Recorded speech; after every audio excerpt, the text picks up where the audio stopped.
Assalamualaikum warahmatullahi wabarakatuh. Semoga hari ini kita dalam rahmat dan dalam lindungan Allah Subhanahu wa Ta'ala. Amin ya Rabbal Alamin. Allah mengutus para nabi dan rasul untuk menyeru manusia dalam ketaatan kepadanya.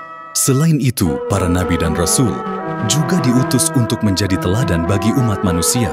Salah satu nabi yang dapat menjadi panutan perihal kesabaran saat menghadapi ujian adalah Nabi Ayub. Bagaimanakah kisahnya? Simak pada uraian berikut ini.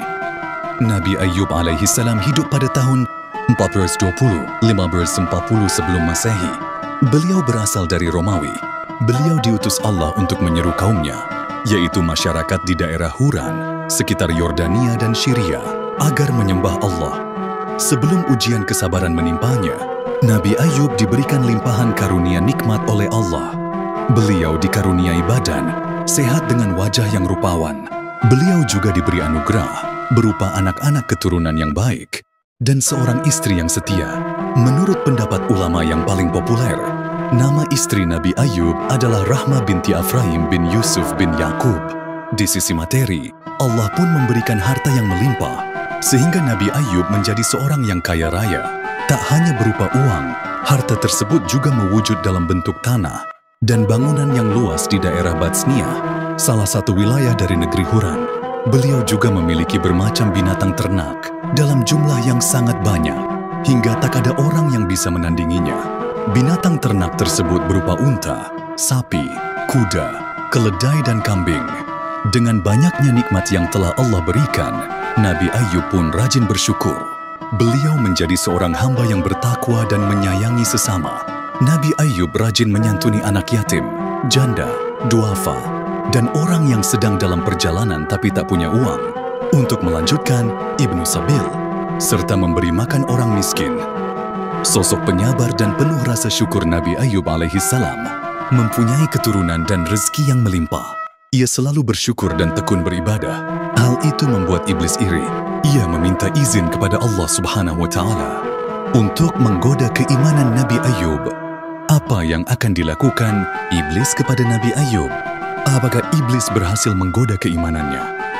Nama Ayub alaihi salam disebutkan Allah bersama para nabi lainnya pada Al-Quran Surah An-Nisa ayat 163. Sesungguhnya kami telah memberikan wahyu kepadamu sebagaimana kami telah memberikan wahyu kepada Nuh dan nabi-nabi yang kemudiannya. Dan kami telah memberikan wahyu pula kepada Ibrahim, Ismail, Ishak, Yakub dan anak cucunya, Isa, Ayub, Yunus, Harun, dan Sulaiman. Dan kami berikan Zabur kepada Daud. Kemudian Allah menceritakan tentang ujian yang diberikan kepada Ayub dan bagaimana beliau bersabar menghadapinya. Sebagaimana firman Allah dalam surah Sad ayat 41-44. Dan ingatlah akan hamba kami Ayub ketika dia menyeru Tuhannya, sesungguhnya aku diganggu setan dengan penderitaan dan bencana. Allah berfirman, hentakanlah kakimu, inilah air sejuk untuk mandi dan untuk minum. Dan kami anugerahi dia dengan mengumpulkan kembali keluarganya dan kami lipat gandakan jumlah mereka sebagai rahmat dari kami dan pelajaran bagi orang-orang yang berpikiran sehat. Dan ambillah seikat rumput dengan tanganmu, lalu pukullah dengan itu dan janganlah engkau melanggar sumpah. Sesungguhnya kami dapati dia, Ayub, seorang yang sabar. Dialah sebaik-baik hamba. Sungguh dia sangat taat kepada Allah. Allah memberi ujian kepada Nabi Ayub dengan mengambil kembali seluruh nikmat berlimpah yang dia berikan kepada beliau. Pertama, Allah timpakan kepada Ayub alaihi salam penyakit kulit di sekujur tubuhnya. Bahkan Ibnu Katsir menafsirkan, tidak ada satu pori-pori pun dari tubuh Nabi Ayub yang selamat dari penyakit judzam, kusta itu. Dengan itu Allah mengangkat nikmat paras beliau yang rupawan. Badannya yang semula sehat, segar dan bugar, Allah angkat dengan menimpakan tubuh yang sangat lemah. Karena penyakit itu, saking lemahnya, dikisahkan Nabi Ayub sampai tidak sanggup berjalan sendiri untuk buang hajat ke kamar mandi, sehingga istri beliau harus menemani. Putra-putri beliau pun Allah ambil. Semuanya meninggal dunia. Tak sampai di situ, harta Nabi Ayub yang berlimpah dan tak ada yang menandingi jumlahnya juga Allah tarik kembali. Nabi Ayub pun jatuh miskin. Ditambah dengan kondisi penyakitnya, semua orang menjauhi beliau. Nabi Ayub pun mengasingkan diri ke suatu tempat. Hanya istri beliau yang setia menemani, juga 2 orang sahabat beliau yang selalu mengunjungi. Para ulama pun berselisih pendapat mengenai berapa lamanya Nabi Ayub menjalani ujian tersebut. Ada yang mengatakan bahwa Nabi Ayub sakit selama 18 tahun. Berbagai yang berpendapat hanya 3 tahun saja. Sebagian ulama ada pula yang menyebutkan bahwa Ayub alaihissalam ditimpa musibah tersebut selama 7 tahun 7 bulan 7 hari. Namun Rasulullah SAW pernah bersabda, sebagaimana diriwayatkan oleh Anas bin Malik, tentang berapa lama waktu Nabi Ayub menjalani ujian ini. Sesungguhnya Nabiullah Ayub alaihissalam berada dalam ujiannya selama 18 tahun. Baik keluarga dekat maupun keluarga jauh menolaknya, kecuali 2 orang laki-laki dari saudara-saudaranya. Kedua saudara itulah yang selalu memberinya makan dan menemuinya. Istri Nabi Ayub pun sangat kasihan melihat kondisi suaminya itu. Hingga pada suatu hari, saat membawakan makanan untuk Nabi Ayub, sang istri mengusulkan sesuatu kepada beliau. "Wahai Ayub, seandainya engkau mau meminta kepada Allah, tentu Dia akan memberimu jalan keluar." Demikian saran istrinya yang tak tega melihat Ayub alaihissalam sakit demikian lama. Namun, apa jawab Nabi Ayub? Beliau menolak dengan alasan yang luar biasa. Jawaban inilah yang menandakan betapa tingginya derajat keimanan Nabi Ayub. Kesabaran tingkat tinggi juga beliau perlihatkan melalui jawaban atas saran istrinya tersebut. "Aku telah diberi kesehatan selama 70 tahun. Sakit ini masih derita sedikit yang Allah timpakan, sampai aku bisa bersabar sama seperti masa sehatku, yaitu 70 tahun. Demikian jawaban Nabi Ayub. Jawaban tersebut juga sekaligus menjadi penegas bahwa hati beliau sama sekali tidak terpengaruh dengan ujian dahsyat yang ditimpakan Allah. Kedua sahabat yang masih setia mengunjungi dan membawakan makanan pun khawatir akan ujian yang menimpa Nabi Ayub. Terbersit dalam benak salah satu di antara keduanya bahwa ujian Nabi Ayub mungkin disebabkan karena dosa besar yang pernah beliau perbuat. Kegundahan itu pun disampaikannya kepada sahabat yang lain. Kemudian sahabat ini menyampaikannya kepada Nabi Ayub. Ketika mendengarnya beliau sempat sedih, tetapi beliau Nabi Ayub kemudian menceritakan kondisinya secara terbuka dan menampik prasangka itu. Walaupun ditimpa berbagai musibah, dimulai dari kematian anak-anaknya, hilang seluruh harta benda, penyakit yang tak kunjung sembuh, Nabi Ayub justru menghadapi itu semua dengan penuh kesabaran. Karena kesabaran Nabi Ayub yang luar biasa saat menjalani ujian tersebut, Allah pun menunjukkan jalan keluar. Allah menceritakan hal tersebut pada Al-Quran Surah Al-Anbiya ayat 83 dan 84. Dan ingatlah kisah Ayub ketika dia berdoa kepada Tuhannya, "Ya Tuhanku, sungguh aku telah ditimpa penyakit, padahal Engkau Tuhan yang Maha Penyayang dari semua yang penyayang. Maka kami kabulkan doanya, lalu kami lenyapkan penyakit yang ada padanya, dan kami kembalikan keluarganya kepadanya, dan kami lipat gandakan jumlah mereka sebagai suatu rahmat dari kami, dan untuk menjadi peringatan bagi semua yang menyembah kami."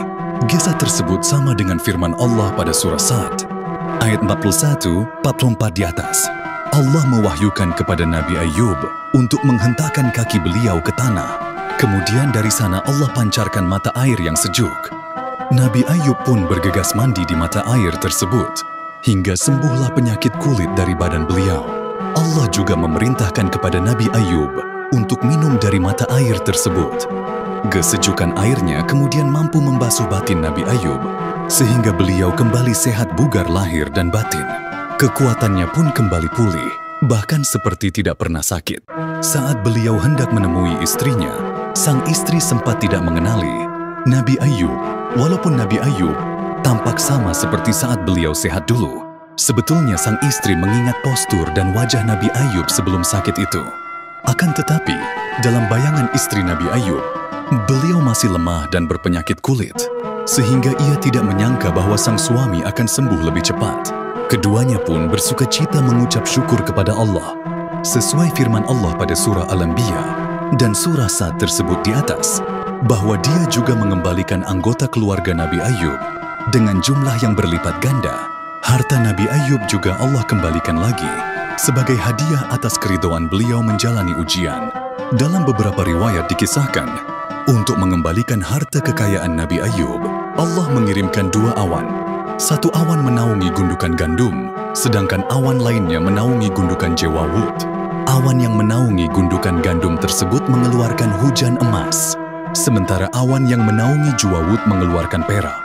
Dengan demikian, harta Nabi Ayub pun kembali melimpah. Dalam versi yang lain, dikisahkan Nabi Ayub memiliki 2 peti. Satu peti tempat menyimpan gandum, dan satu lagi tempat menyimpan jewawut.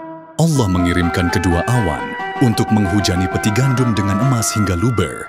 Awan yang satu lagi mengguyurkan perak ke peti jewawut hingga meluap pula. Tak sampai di situ, Allah juga mengembalikan kekayaan Nabi Ayub dengan cara yang lain. Dalam hadis riwayat Bukhari dan Nasa'i dari Abu Hurairah, Rasulullah bersabda, manakala Ayub sedang mandi telanjang, sekelompok belalang dari emas jatuh kepadanya, maka Ayub memunguti dan menyimpan belalang itu di bajunya. Tuhan memanggilnya, wahai Ayub, bukankah aku telah membuatmu kaya seperti yang kamu lihat? Ayub menjawab, benar ya Rabbi, akan tetapi aku selalu memerlukan keberkahanmu. Dalam surah Sad ayat 44, Allah berfirman, dan ambillah seikat rumput dengan tanganmu, lalu pukullah dengan itu dan janganlah engkau melanggar sumpah. Sesungguhnya kami dapati dia, Ayub, seorang yang sabar. Dialah sebaik-baik hamba. Sungguh dia sangat taat kepada Allah. Sumpah yang Allah maksud pada ayat tersebut adalah nazar Nabi Ayub ketika beliau sakit.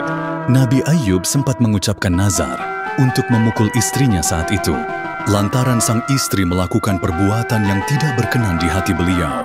Diceritakan bahwa setelah Nabi Ayub jatuh miskin dan sakit-sakitan, sang istri harus bekerja untuk memenuhi kebutuhan mereka berdua. Sang istri pun bekerja di rumah orang lain. Suatu hari sang istri terlambat pulang ke rumah, sehingga Nabi Ayub marah. Akhirnya beliau mengucapkan sumpah tersebut. Setelah sembuh dan sehat kembali, Ayub alaihi salam teringat kembali akan nazar beliau kepada Allah tersebut.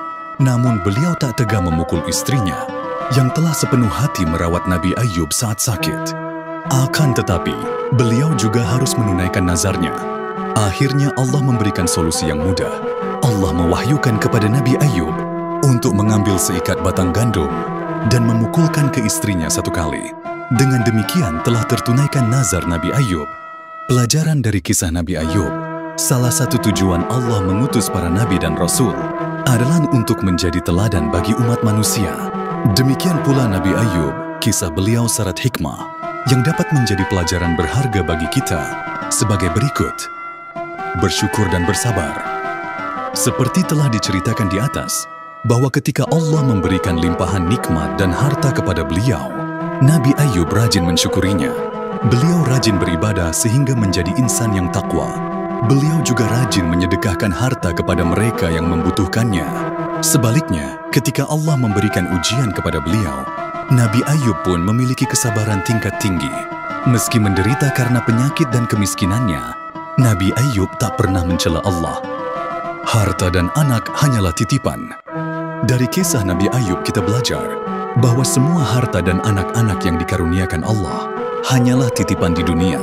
Pemilik sejati dari semua yang kita miliki saat ini hanyalah Allah Subhanahu wa Ta'ala. Sewaktu-waktu Dia bisa mengambilnya kembali. Karena itu kita hendaklah selalu rendah hati, berprasangka baik kepada Allah. Meski menderita dalam waktu yang tidak singkat, Nabi Ayub senantiasa berprasangka baik kepada Allah. Tingginya keimanan yang beliau miliki membuat Nabi Ayub yakin bahwa semua yang Allah berikan adalah yang terbaik, selalu menggantungkan diri kepada Allah. Hal ini tercermin dalam kisah yang diceritakan oleh Rasulullah tentang Nabi Ayub yang memunguti belalang emas dan dialognya dengan Allah. Meski telah mendapat jaminan kekayaan dari Allah, tetapi Nabi Ayub masih tetap menggantungkan diri beliau pada berkah darinya, selalu melaksanakan nazar atau sumpah kepada Allah. Seperti yang dikisahkan dalam surah Sad ayat 44 tentang solusi yang mudah bagi Nabi Ayub untuk melaksanakan nazar memukul istrinya.